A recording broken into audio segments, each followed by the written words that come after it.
Pax Silica. Pag-asa nga ba? O di kayo panganib ito sa Pilipinas? Tara alamin natin, pero bago ang lahat, kung bago pa kayo sa aking channel, inaanyayahan ko po kayo na mag-follow at subscribe sa Nathan Vlog para sa mas marami pang kwento. Ngayong 2026, opisyal na lumahok ang Pilipinas sa Pax Silica, isang pandaigdigang inisyatiba na naglalayong palakasin ang industriya ng artificial intelligence, semiconductor at iba pang makabagong teknolohiya. Ayon sa mga opisyal, layunin nitong magbukas ng mas maraming oportunidad para sa ekonomiya at teknolohiya ng bansa. Isa sa mga lugar na tinitingnan para sa pagpapaunlad ng proyekto ay ang New Clark City. Dahil sa modernong infrastruktura at malawak na espasyo, nakikita itong posibleng sentro ng high-tech industry sa hinaharap.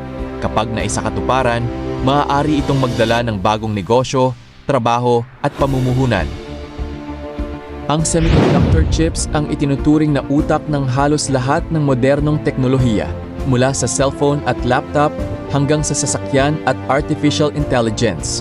Layunin ng Pax Silica na palakasin ang paggawa at pagbuo ng mga teknolohiyang ito upang maging bahagi ang Pilipinas ng lumalawak na digital economy.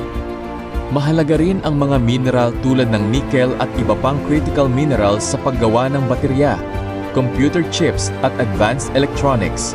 Dahil mayaman ang Pilipinas sa mga yamang ito, nakikita ng ilang bansa ang malaking potensyal ng ating ekonomiya. Ngunit kasabay nito ang panawagan na tiyaking mapoprotektahan ang kalikasan habang isinusulong ang pag-unlad. Kung magiging matagumpay ang proyekto, inaasahang lilikha ito ng libu-libong trabaho, magdadala ng mas maraming dayuhang pamumuhunan, at magpapalawak ng kaalaman ng mga Pilipino sa larangan ng makabagong teknolohiya.